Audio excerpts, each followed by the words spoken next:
Ada dua ulama terkenal di Indonesia, Hasyim Al-Asy'ari dan Kiai Haji Ahmad Dahlan. Kiai Haji Ahmad Dahlan mendirikan organisasi yang sangat terkenal disebut dengan Muhammadiyah.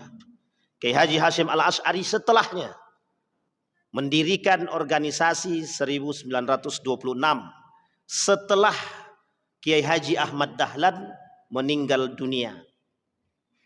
Apa organisasi yang dibangun, yang didirikan? Organisasi yang didirikan adalah Nahdlatul Ulama.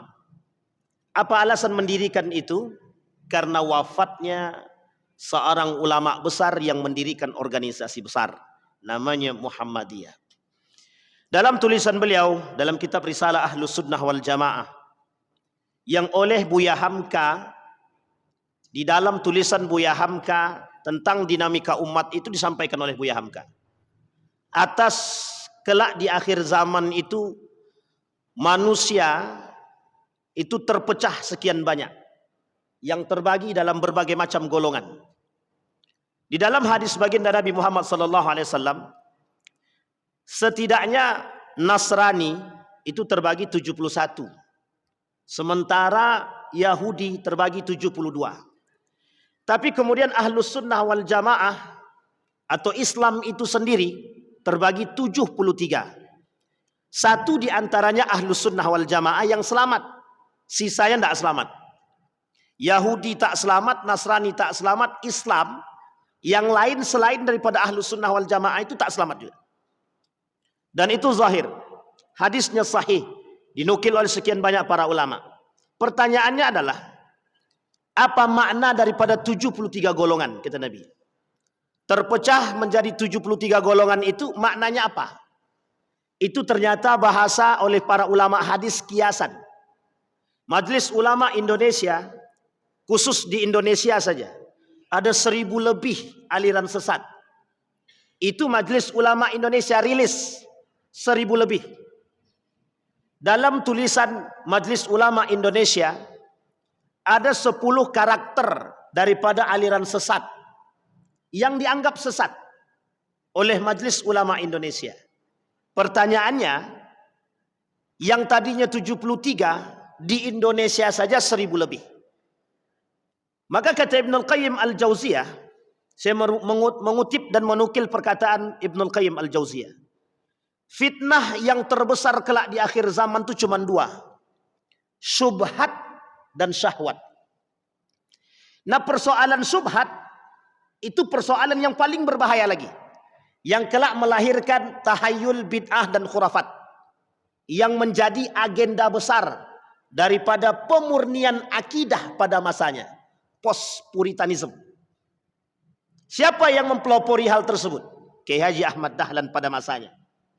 Untuk kilas balik Indonesia, yang kemudian pada masa itu todongan banyak yang menganggap bahwa apa yang dilakukan Kiai Haji Ahmad Dahlan itu adalah bentuk daripada pengacauan umat dan pembelah. Mereka tuduh begitu. Alasannya kenapa? Alasannya menghapus yang disebut dengan bid'ah, tahayul dan khurafat, yang kelak di akhir zaman itu menjadi fitnah terbesar. Dalam bahasa lain fitnah syubhat. Anak daripada fitnah syubhat itu kelak ada namanya bid'ah. Dan Nabi bilang dalam hadisnya, kelak di akhir zaman itu, kata Nabi, pelaku-pelaku bid'ah itu bertebaran. Dan sangat banyak sekali. Bapak Ibu sekalian yang berbahagia, pada masa baginda Nabi Muhammad SAW hidup, masa Nabi masih hidup, itu Nabi palsu setidaknya 7 orang. Pada masa Nabi hidup, itu ada 7. Nabi masih hidup. Sampai Nabi bilang begini, satu ketika Nabi ingin memberikan harta rampasan kepada para sahabat, diberikan kepada para pejuang. Datang seorang pemuda bernama Dzulkhuwaisirah. Ini perlu diingat baik-baik nama ini. Dalam sejarah nama ini punya peran besar dalam memecah belah umat, termasuk membunuh para sahabat. Namanya Dzulkhuwaisirah. Dzulkhuwaisirah ini hidup pada masa Nabi. Ketika Nabi memberikan harta rampasan, itu kemudian dia bilang begini, "Hei Muhammad, i'dil." Mala a'dil, kata Nabi Muhammad. Nabi dibilang, "Hei Muhammad," dia tidak pakai kata Rasul, tidak pakai kata Nabi, tidak. Dia bilang, "Hei Muhammad, yang adil dong," kata dia. Tapi kemudian Nabi bilang, "Kalau aku tak bisa berlaku adil, siapa yang bisa berlaku adil?" Kata Nabi. Kata Umar bin Khattab, "Pokoknya Nabi kita bunuh aja nih orang. Dak niat naktul," kata dia. Ini Umar bin Khattab, karakter dia. Umar paling anti dengan kesesatan, paling anti. Sehingga bagi Umar kesesatan itu, bagi pelaku kemusyrikan itu nyata. Bapak Ibu sekalian yang berbahagia, di dalam Al-Quran ada 3 kalimat yang harus kita pahami. Yang pertama ada yang disebut dengan kafaru. Kalimat kafaru ini itu disandarkan kepada siapa? Dalam Al-Quran ada disebut 2 golongan. Kafaru ini Yahudi wan Nasara. Pertanyaannya, Nasara ini siapa? Apakah Nasrani yang kita pahami hari ini? Kristiani? Bukan. Coba sandingkan kalimat itu dalam sejarah. Nasara itu bagian daripada orang-orang Yahudi yang pengikut daripada Nabi Isa, yang mengaku mengikuti Nabi Isa. Pertanyaannya, yang mengikuti Nabi Isa ini siapa? Bani Israel. Yang kelak dari Bani Israel ini muncul kelompok yang disebut dengan Yahudi. Maka para ulama Quran mengatakan yang disebut dengan kafaru ini siapa? Yahudi wan Nasara.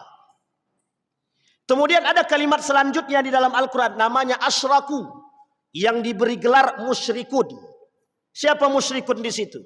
Ma'adal Yahud wan Nasara, selain daripada Yahudi dan Nasrani. Majusinya masuk.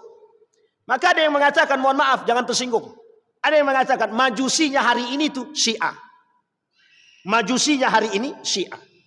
Bahkan ada yang lebih frontal mengatakan, seorang alumni India dan mengambil jurusan Al-Quran di Universitas Islam Madinah. Apa kata dia? Musyrikunul yaum, orang musyrik hari ini itu majusil ad, majusi sekarang. Siapa mereka? India. Sampai berani dia katakan India. Kenapa dia katakan India? Laisan minan Nasara, mereka bukan dari orang Nasara. Dan ini poin penting, Pak. Asyraku, orang-orang musyrik. Pertanyaannya, siapa orang-orang musyrik di sini? Yang menyembah selain daripada Allah.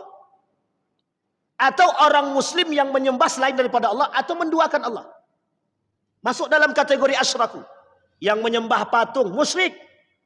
Yang menyembah matahari, musyrik. Yang menyembah api, yang menyembah dan lain sebagainya, masuk dalam kategori musyrikun. Ternyata yang dimaksud asyraku dalam Al-Quran adalah mereka ini. Nah, maka dikatakan majusinya dari golongan umat muslim itu, sebagian ulama mengatakan Syiah sekarang. Nah, tapi ini tak ada kaitan antara perang perang Israel dengan Iran ya. Nanti kapan-kapan kita sikat itu. Tapi poin pentingnya di situ, Pak. Asyrakunya di situ. Maka Yahudi dan Nasara dan asyraku, orang-orang musyrik. Yahudi dan Nasara masuk dalam kalimat kafaru, orang-orang yang kafir. Jelas apa makna kafir tersebut? Menutupi diri daripada kebenaran. Yahudi menentang Tuhan, Bani Israel, dan itu pengkhianatan yang pernah mereka lakukan. Nasara sama, yang menyalib Nabi Isa alaihissalam dalam pandangan mereka, meskipun bukan Nabi Isa yang disalib. Kembali kepada poin tadi. Pada masa Nabi Muhammad SAW hidup bergandengan Yahudi, Nasara di Madinah. Dan uniknya, hidup di masa Nabi juga yang bersanding dengan Nabi bukan hanya Yahudi, bukan hanya Nasara, tapi juga al-munafiqun. Yahudi sempat masuk Islam ketika kiblatnya masih di Masjidil Aqsa. Kata kaum Yahudi, kami akan tetap bersama dengan Muhammad dan kami Muslim. Setelah perintah atau turun, apa yang turun? Ayat, fawalli wajhaka syatral Masjidil Haram. Hadapkan wajahmu ke Masjidil Haram. Apa kata kaum Bani Israel? Atau apa kata kaum Yahudi? Kami tidak beriman kepada Muhammad. Liyuthabbita bihi fuad. Nah, Allah pengen tahu di antara ketika berpalingnya Masjidil Haram, Masjidil Aqsa atau kiblat ke Masjidil Haram, itu yang pertama kali murtad itu kaum Yahudi. Apa kata kaum Yahudi? Kami tak sejalan dengan Muhammad. Coba bayangkan. Itu ketika berpaling. Hidup di masa Nabi, Yahudi, Nasara. Dan paling berbahaya, kata Nabi, di antara dua ini jelas kekufuran mereka, tapi ada para pelaku-pelaku musyrikun yang dikategorikan munafiqun. Orang munafik hadir pada masa Nabi. Nabi masih hidup, munafik ada. Uniknya, orang munafik masa Nabi bangunnya masjid. Yang dibangun masjid. Sampai diabadikan oleh Allah dalam Al-Quran, masjid dirar. La ta'tadu. Jangan kalian jadikan masjid dirar itu untuk masuk ke dalamnya, karena akan menyesatkan. Karena tujuan masjid dirar itu, tujuannya Nabi pulang dari perang Tabuk, masuk masjid, Nabi dibunuh. Cuman itu tujuannya, tidak ada yang lain. Karena sakit hati, kekuasaan, jabatan, tempat diambil alih oleh baginda Nabi. Tak lama setelah Masjid Quba dibangun Masjid Nabawi. Setelah itu mereka bangun yang disebut dengan Masjid Dirar. Kembali kepada poin tadi. Pertanyaannya, apakah dinamika umat muslim ketika itu di Madinah? Kita tidak merujuk kepada Mekah. Nanti kita lihat. Dinamika umat Islam pada masa baginda Nabi Muhammad SAW di Madinah berhadapan dengan musuh yang sangat nyata. Musuh yang nyata, kata Nabi, hum min ahlina. Mereka dari golongan kami. Siapa mereka? Al-munafiqun. Sehingga Bapak Ibu sekalian yang berbahagia, al-munafiqun ini kelak punya generasi-generasi yang panjang. Salah satu di antara mereka adalah yang bernama Dzul Khuwaisirah. Dzul Khuwaisirah ahlul Quran wa yahfadzul Quran. Dia ahli Al-Quran. Tapi ketika dia berkata sama Nabi, "Hei Muhammad, adillah." Tapi kemudian Umar bin Khattab, bunuh aja nih orang. Kata Nabi, tinggalkan dia. Akan muncul dari golongan kalian, akan muncul dari umat-umat setelah kalian itu orang-orang seperti dia. Baca Quran cuma sampai di tenggorokan. Dan itu kelak yang akan melahirkan aliran-aliran politik dan akidah dalam Islam. Dan dinamika umat itu setelah baginda Nabi Muhammad SAW ditentukan setelah wafatnya Umar bin Khattab. Kita lihat dalam sejarah. Pada masa baginda Nabi Muhammad SAW, 7 nabi palsu muncul sekaligus. Tidak satu-satu Pak, muncul sekaligus. Kalau sekarang kan nabi palsu tak banyak. Cuman satu-satu setiap masa. Tapi mungkin makin zaman, makin akhir, makin banyak yang mengaku nabi. Uniknya, di akhir zaman tuh, tidak ada yang mengaku setan aja. Tapi ngaku nabi ada, ngaku Tuhan ada, ngaku malaikat ada. Yang tidak ngaku, yang tidak mau ngaku jadi setan tuh tidak mau dia. Tapi perilakunya lebih parah daripada Fir'aun. Itu banyak di akhir zaman. Boleh Bapak Ibu buka dalam Abwabul Fitan atau Kitabul Fitan. Karangan dalam kitab Sunan Abi Daud. Dalam kitab Sunan Ibnu Majah. Itu persoalan fitan itu persoalan karakter-karakter Fir'aun. Yang Allah sebutkan 16 karakter dalam Al-Quran. Di beberapa surat. Satu di antaranya karakter-karakter congkak, angkuh. Dan itu semua ada. Nah, kembali kepada poin tadi Bapak Ibu sekalian yang berbahagia. Pada masa Nabi 7 nabi palsu. Wafat baginda Nabi Muhammad SAW, tersisa 3 nabi palsu. Antara lain di antaranya adalah Musailam al-Kadzab yang oleh Abu Bakrin Siddiq diperangi. Pertanyaannya, apa alasan Abu Bakar memerangi nabi palsu?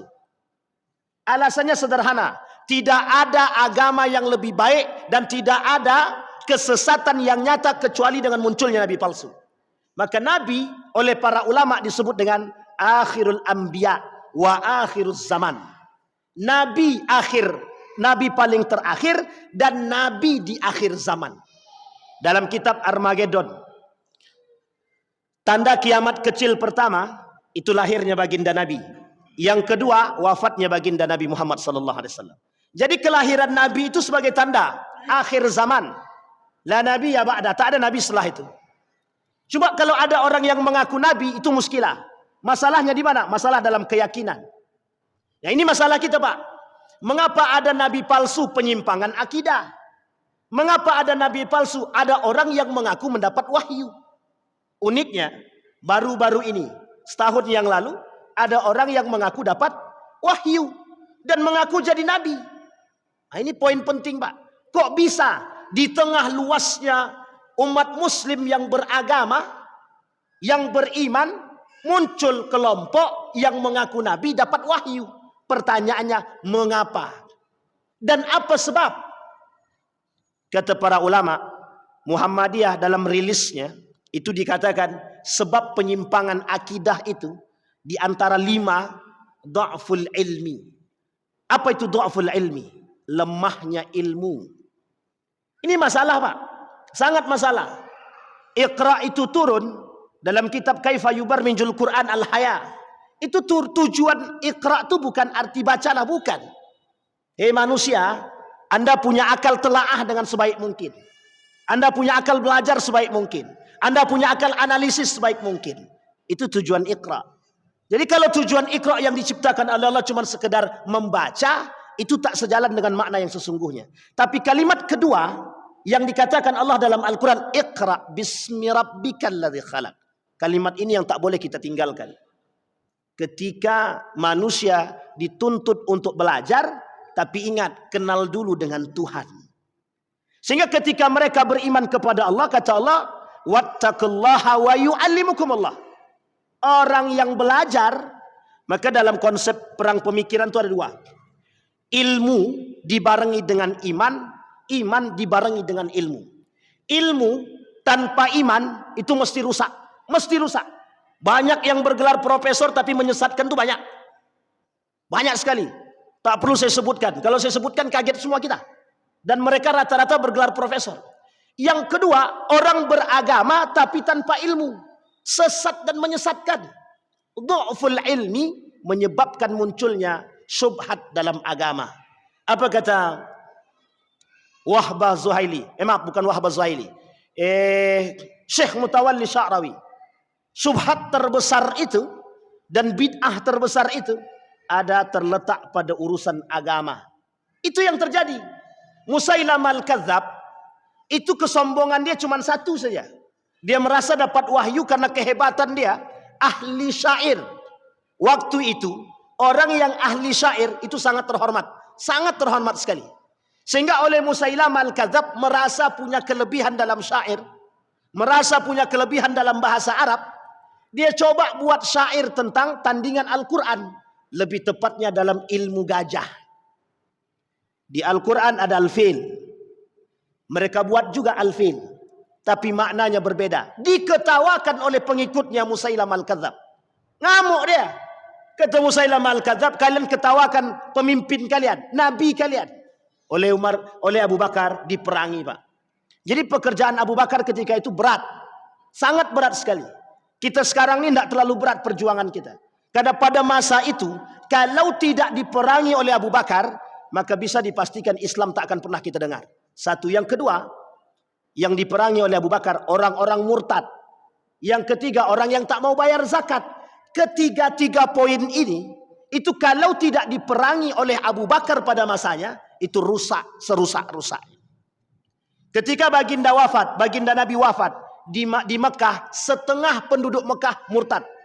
Uniknya di Madinah, Abu Bakar ada, Umar ada, hampir mayoritas itu bertahan, tapi sebagian kecil murtad. Nabi masih ada di situ jasadnya, belum dikuburkan.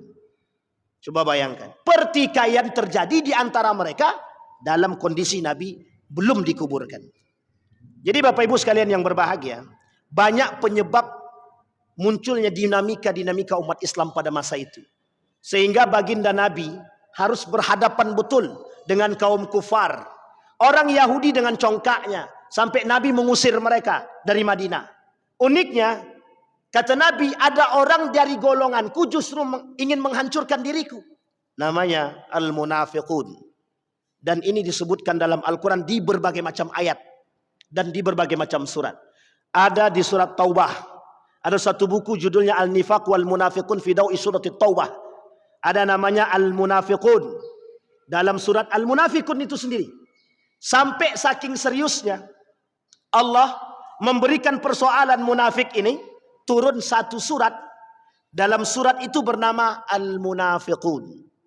Pertanyaannya, Al-Munafiqun ini dari golongan umat muslimkah atau munafikkah? Maaf, dari golongan umat muslimkah atau orang kafirkah? Munafikun ini kafir atau orang muslim? Syekh Saleh Fauzan dalam kitabnya Aqidah. Syekh Saleh Fauzan dalam kitabnya Aqidah menuliskan an-nifaq terbagi dua, nifaqul asghar wal akbar, dan itu dari golongan orang-orang muslim, izharul Islam wa ibtalul kufri, munafik semua. Pertanyaannya adalah kapan munculnya aliran-aliran itu? Apakah secara eksplisit muncul pada masa Nabi? Tak. Pada masa Nabi benih-benih kerusakan itu muncul. Tapi lebih tepatnya setelah wafatnya Umar bin Khattab.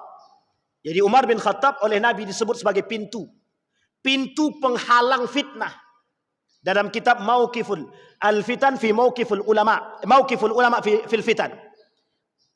Sikap para ulama dalam persoalan fitnah. Satu di antaranya dalam kitab tersebut dibahas persoalan pertama. Ketika pintu ini terbuka, maka semua fitnah mengalir. Hudzaifah tanya, "Atadruna man huwal bab?" Tahu kalian siapa pintu tersebut? Dijawab oleh para sahabat, tidak ada yang tahu.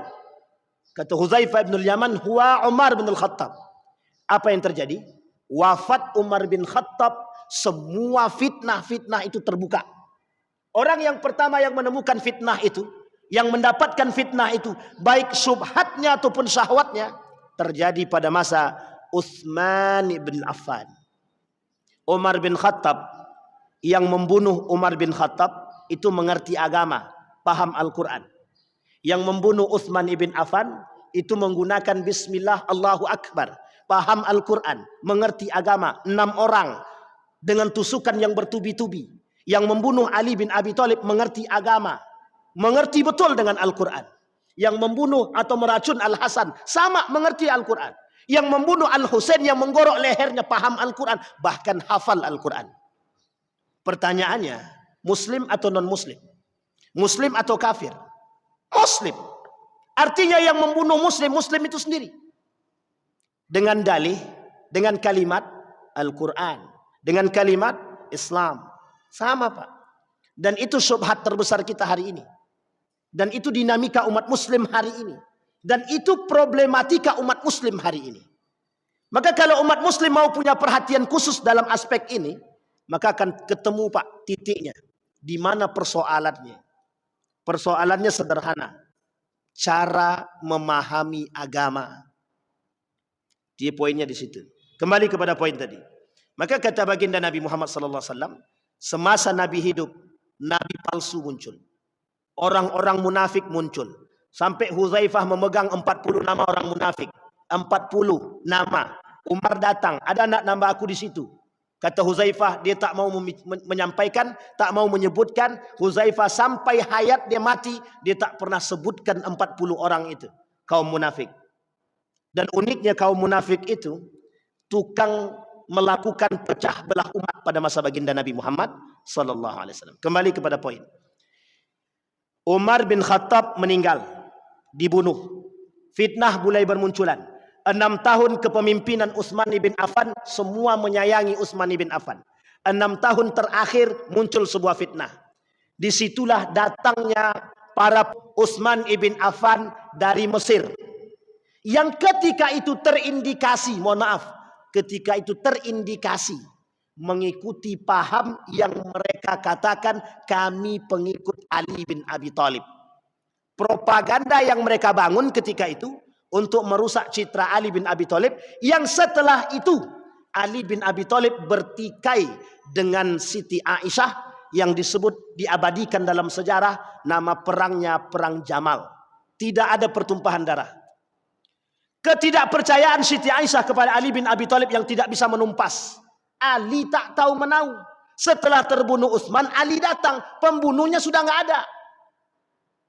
Pembunuhnya udah nggak ada. Yang tersisa istri dia yang masih hidup dalam kondisi tangan yang patah dan dipatahkan. Sementara ajudan dia, kalau bahasa sekarang, Utsman bin Affan, itu dibunuh. Jadi yang membantu Utsman dibunuh. Istri dia patah tangan dia, dipatahkan. Jadi jangan salah Pak. Pembunuhan pada masa Utsman itu sadis. Pada masa Ali sadis. Dan paling sadis lagi nanti pada masa Al-Husain. Dan yang dilakukan dalam bentuk kebahagiaan. Mengatasnamakan Allah. Mengatasnamakan Islam. Apa kata mereka? Ya Allah, aku serahkan jasad Utsman ibn Affan untukmu. atas kezaliman yang dia buat. Coba bayangkan, sahabat Nabi yang sudah dipastikan masuk Islam bertikai Ali dengan Aisyah, karena Ali oleh Nabi sudah disampaikan dalam hadis. Kata Nabi kepada Ali bin Abi Thalib, sini, kelak engkau akan bertikai dengan Ummul Mukminin. Langsung galau Ali bin Abi Thalib. Maksudnya, waktu itu saya celakakah? Dia bertanya sama Nabi. Jawab Nabi, tidak. Engkau akan menang atas diri dia. Dan jika engkau masih dapatkan dia, letakkan dia kembali di tempatnya. Betul Pak? Ali menang atas Aisyah. Ali biarkan Aisyah kembali ke Madinah. Dan Aisyah tetap di Madinah. Ali pindahkan kerajaan sistem khalifah ketika itu dari Madinah pindah ke Kufah yang hari ini kita sebut sebagai Irak, yang dulunya Babilonia. Ini sejarah nih Bapak Ibu, perlu dipahami. Singkat cerita aja nih Pak. Muawiyah tidak terima, kata Muawiyah tidak begitu. Pokoknya Ali harus mencari pembunuh Utsman.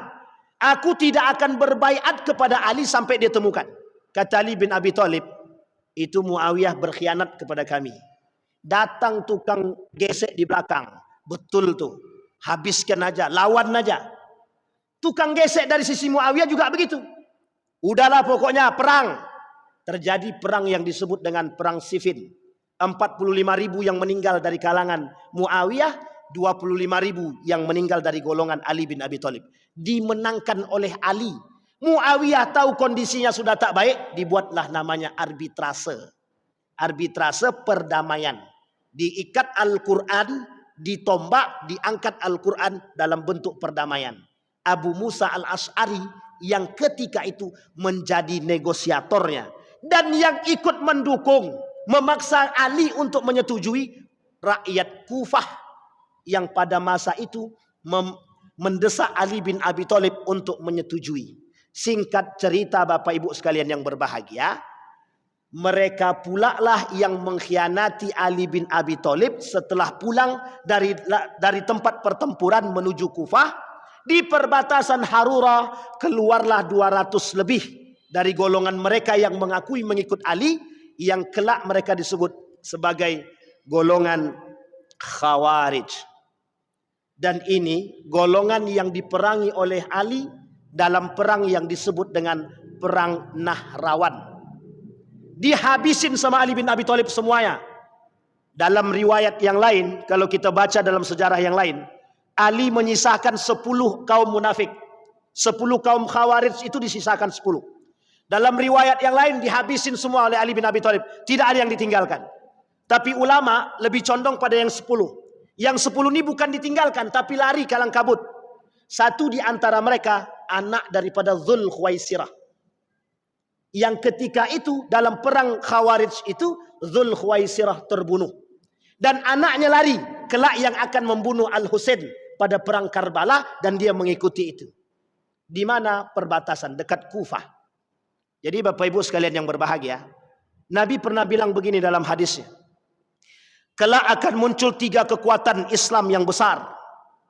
Yang pertama dari Irak, yang kedua dari Yaman, yang ketiga dari Palestina. Dari Irak, kata para ulama, tidak bisa dijadikan sandaran, karena banyak di antara mereka para pengkhianat. Yang dari Yaman tak memiliki kekuatan yang lebih, tapi memang Yaman selalu membantu. Dan yang ketiga dari Palestina, Syam. Palestina, Yordania, Suriah, kemudian satu lagi Libanon. Ini kekuatan Muslim akan muncul dari sini. Kembali kepada poin tadi. Meninggal Utsman bin Affan, bertikai Ali dengan Aisyah, bertikai juga Ali dengan Muawiyah. Disinilah Bapak Ibu sekalian yang berbahagia, secara eksplisit umat Muslim mulai terpecah. Muncul kelompok pertama yang disebut dengan Khawarij. Dan orang-orang yang masih bersama dengan Ali bin Abi Thalib, mereka mengatasnamakan nahnu syi'i, pengikut keluarga baginda Nabi Muhammad sallallahu alaihi wasallam, yang kita kenal hari ini sebagai Syiah. Sampai di sini bisa dipahami Bapak Ibu ya. Jadi poin penting dalam sejarah ini tidak boleh kita lupakan.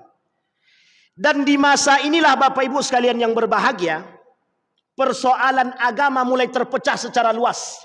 Ditambah lagi ketika Al-Hasan Ali meninggal, dibunuh oleh Ibnu Muljam, salah satu orang-orang Khawarij, yang kemudian dilanjutkan dalam kesepakatan para sahabat mengangkat Al-Hasan menjadi khalifah yang diberontak oleh Muawiyah. Nanti sistem monarki pertama dalam sejarah, sistem monarki pertama, nepotisme pertama dalam sejarah umat muslim itu terjadi pada masa Muawiyah ibn Abi Sufyan, yang mengangkat anak kandungnya menjadi pemimpin yang bernama Yazid ibn Muawiyah, yang oleh ulama Damaskus pada masa itu disepakati akan kefasikannya. Jadi Bapak Ibu, sejarah pernah terjadi. Orang fasik jadi pemimpin itu pada masa Yazid ibn Muawiyah, disepakati oleh ulama-ulama Syam. Jadi kalau sekarang banyak pemimpin fasik, itu sebenarnya mungkin cicit-cicit daripada Yazid bin Muawiyah. Oh, mungkin bisa jadi cicit-cicit Fir'aun lah. Sampai di sini bisa dipahami Bapak Ibu. Nah, muncul kelompok yang pertama yang akan kita bahas malam hari ini, yang oleh sebagian ulama dikategorikan sebagai aliran sesat dan memusuhi. Nama dia Syiah. Ini tak ada kaitan dengan Iran dan Israel. Tapi kalau mau dikaitkan nanti kita kaitkan. Iran, kapan ada orang Syiah di Iran? Persia. Itu setelah terjadinya bombardir yang dilakukan Daulah Abbasiyah pada masanya. Daulah Umayyah pada masanya. Tersebarlah orang-orang ini yang tak suka dengan penduduk Kufah.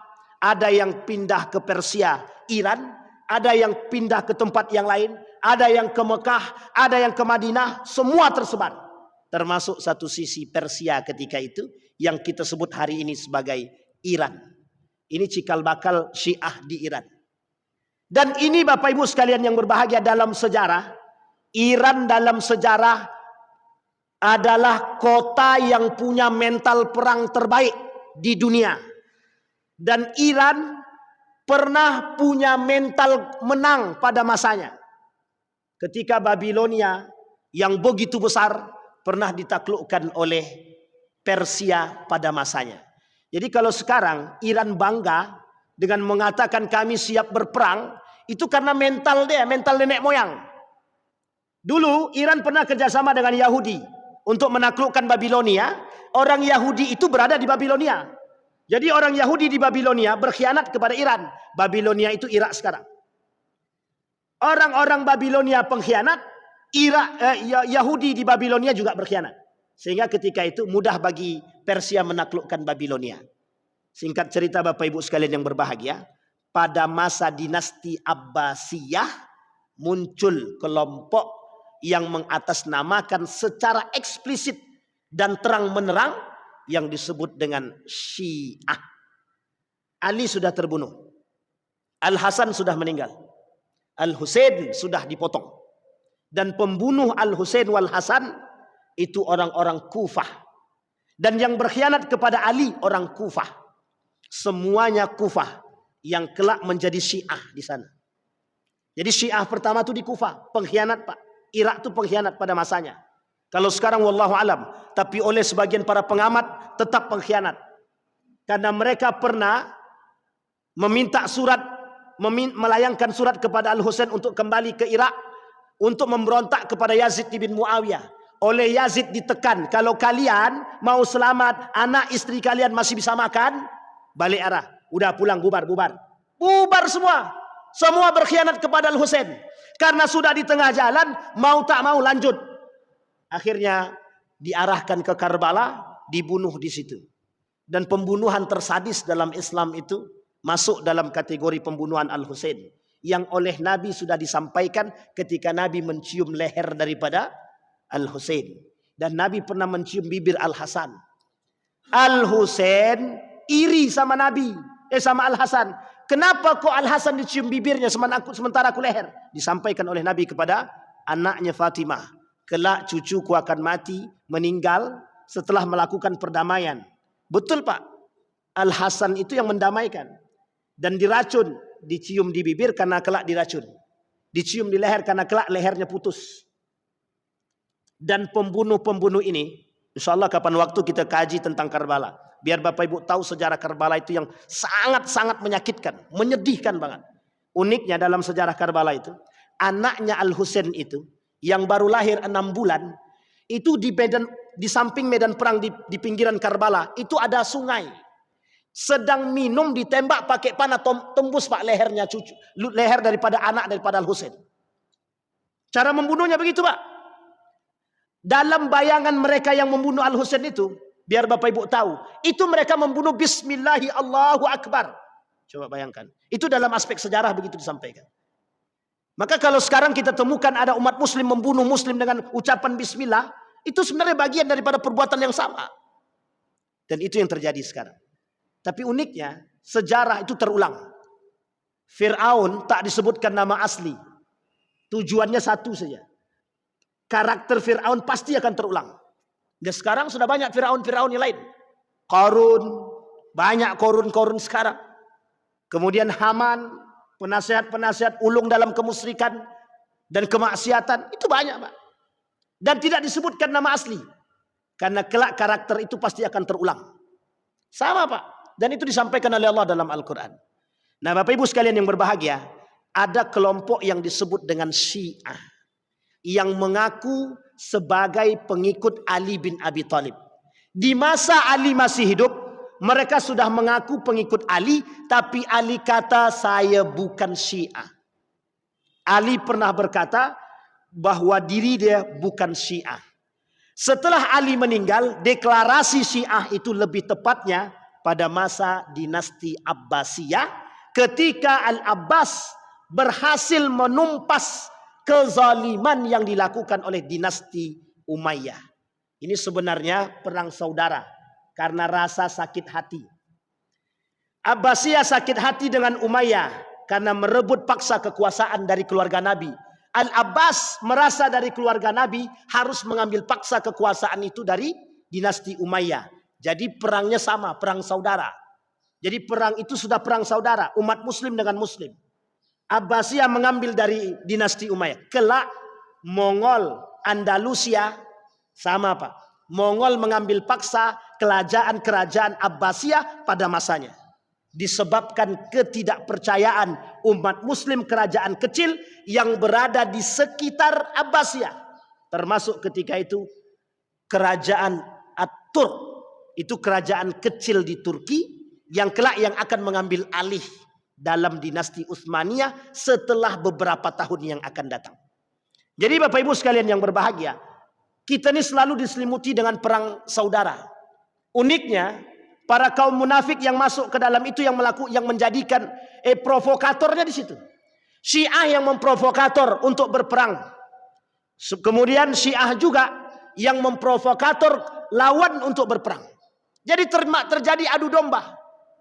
Kapan Syiah punya pemahaman yang sesat dan menyesatkan? Bukan pada masa dinasti Abbasiyah. Lebih tepatnya setelahnya.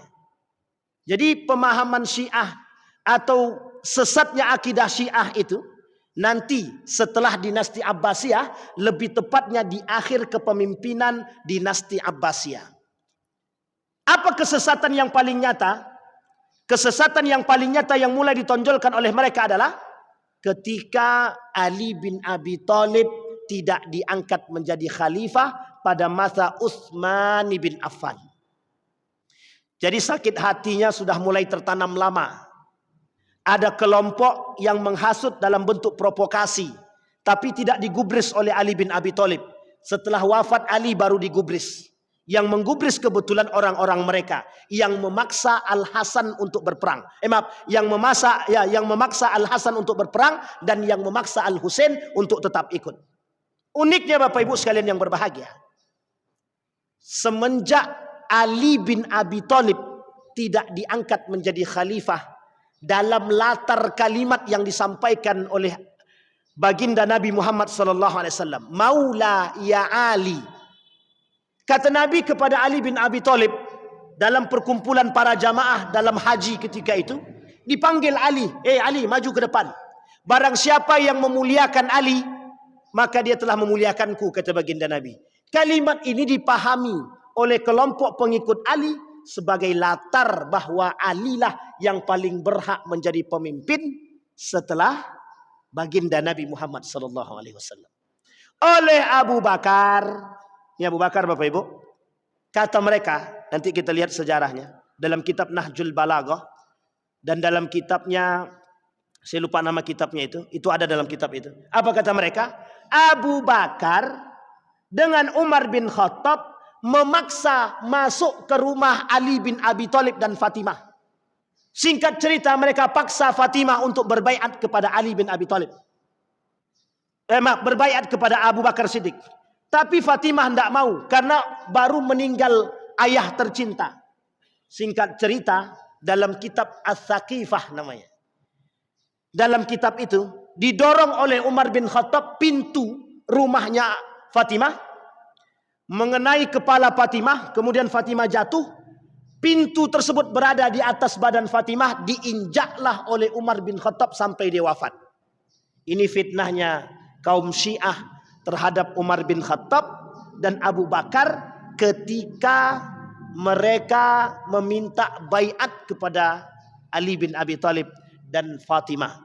Sampai akhir hayat memang Fatimah tidak berbaiat kepada Abu Bakar. Ada alasan, ada. Karena Fatimah ketika itu sampai pada masa 6 bulan belum sanggup untuk keluar karena kesedihan yang dialami atas wafatnya ayahanda. Jadi Bapak Ibu sekalian yang berbahagia, Syiah ini kelompok yang tukang suka balik fakta. Nah, ini kalau dikait-kaitkan kan enak sebenarnya Bapak Ibu. Syiah ini kelompok yang pandai bertakiyah. Tahu Bapak Ibu takiyah ya? Pokoknya memutarbalikkan fakta lah. Itu hobi sekali Syiah tuh.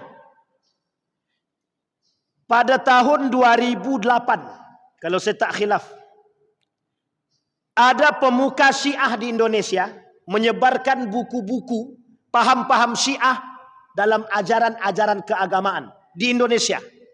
Oleh Majelis Ulama Indonesia dipanggil. Kemudian mereka berangkat ke Iran dan disampaikan di sana kepada pemuka Iran ketika itu, pemuka orang-orang Syiah. Tolong jangan sebarluaskan lagi paham Syiah di Indonesia.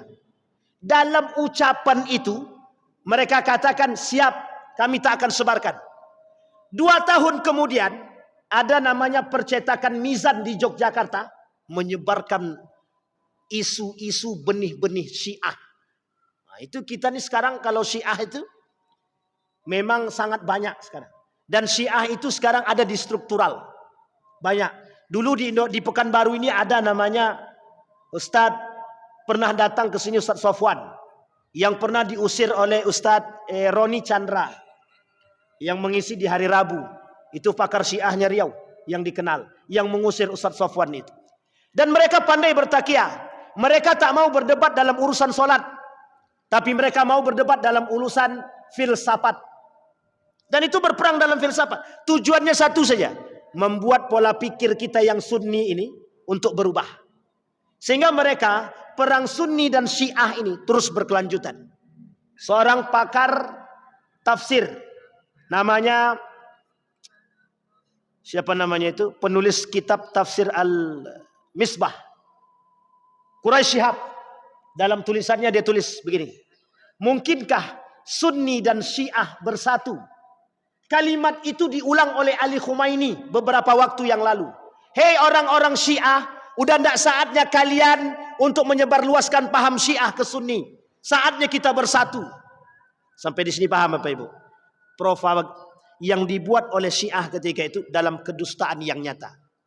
Syiah tak akan mungkin bersatu dengan Sunni. Itu tidak mungkin. Syiah itu musuh nyata kita. Pengkhianat terbesar dalam Islam. Selain daripada kelompok yang disebut dengan Khawarij. Nanti Bapak Ibu, di pertemuan selanjutnya mudah-mudahan jika Allah izinkan kita ketemu, kita sampaikan aturan-aturan kesesatan yang dimiliki oleh kelompok Syiah, yang sebagian itu, mohon maaf, sebagian itu masuk dalam tradisi-tradisi umat muslim yang ada di Indonesia. Bahayanya di situ. Itu bagian daripada bid'ah dan syubhat yang harus menjadi perhatian kita kelak terhadap kelompok-kelompok Syiah. Apa kata Erdogan? dalam satu pemahaman. Israel itu musuh yang nyata. Kita tetap harus melawan. Tapi Syiah juga musuh kita. Kita harus siap bersikap dengan mereka. Artinya apa? Mendukung Iran saat ini mungkin bagian daripada perbuatan, sikap. Tapi berhati-hati atas problem ideologi Syiah, wajib lebih waspada. Itu Erdogan yang bilang, bukan saya. Tapi saya cuma mentafsirkan maknanya. Kenapa demikian? Ketakutan paham Syiah itu jelas. Jangan salah Bapak Ibu. Syiah itu punya model politik yang tak bisa kita tebak kadang-kadang. Kapan waktu kita bahas dulu kesesatan-kesesatan Syiah. Dan berapa banyak terbagi mereka yang ada di Indonesia. Dan bagaimana sikap Majelis Ulama Indonesia terhadap sikapnya kelompok-kelompok Syiah. Mudah-mudahan ada manfaat bagi kita semua. Mudah-mudahan bisa diambil pelajaran. Mudah-mudahan kita punya sikap yang baik terhadap aliran-aliran dan golongan-golongan yang menyesatkan. InsyaAllah kita semua husnul khatimah. Fa'tabiru ya ulil absar la'allakum tuflihun. Assalamualaikum warahmatullahi wabarakatuh.